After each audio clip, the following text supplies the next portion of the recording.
It's really growth, and then learning from everything that you go through, and then you always come out better. Naging usap-usapan sa social media nitong araw ang diumano'y hiwalayang James Reid at Issa Pressman.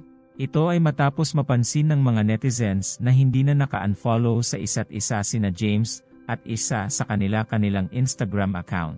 Biyernes ng gabi nang mapansin ng isang netizen na hindi naka-follow si James kay Issa at ganoon rin si Issa, kaya naman marami ang nanghinayang dahil hindi man lang daw nagtagal ang relasyon ng dalawa. Napatanong din ang mga netizens kung anong nangyari sa magkasintahan. May iba rin na nagsabing in-unfollow ni James si Issa, pero nananatili pa rin itong naka-follow sa kanyang ex-girlfriend na si Nadine. Kumalat sa X, dating Twitter, makikita ang mga screenshot kung saan hindi na mahahanap ang pangalan ni James sa following ni Issa sa Instagram, gayon din si James kay Issa. May mga nag-alala din sa kanila dahil karamihan kasi sa mga celebrity na naghihiwalay ay ina-unfollow muna ang isa't isa. Hindi pa rin naman nawawala ang post ni Issa na kasama si James Reid at kamakailan lamang ay may mga photos pa sila na magkasama sa kanyang IG account. Huling nakitang magkasama in public sina James at Issa nang dumalo ito sa Opulence Ball noong October 31, 2023. Noong March 2023 ay isinapubliko nina James at Issa ang kanilang relasyon.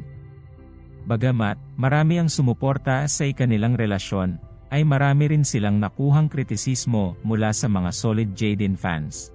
Super proud naman sina Issa at James sa isa't isa. Sa katunayan mula sa isang interview ay natanong sila kung paano nila pinoprotektahan ang isa't isa. Ito ang sagot ni Issa.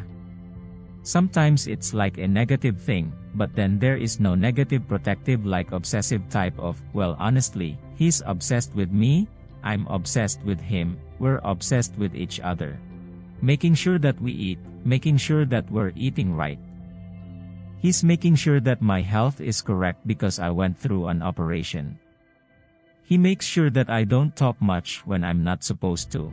Samantala, nang i-check muli ng ilang netizens ang kanilang Instagram accounts, ay makikitang naka-follow na ulit ang dalawa sa isa't isa. Tila na it's a prank lang ang madlang people dahil sa pag-aakalang hiwalay na ang dalawa. Kaya naman hindi maiwasan ng mga netizens na mag-isip at maghinuha na baka nagkaroon lamang ng sandaling tampuhan ang dalawa. It's been, a roller coaster, but a lot of ups and downs, but I think, things are getting on the brighter side now. I'm very happy about that and just happy in general. Yeah, it's really growth, and then learning from everything that you go through, and then you always come out better. If you could have dinner with anyone in the world, who would it be and why? Issa.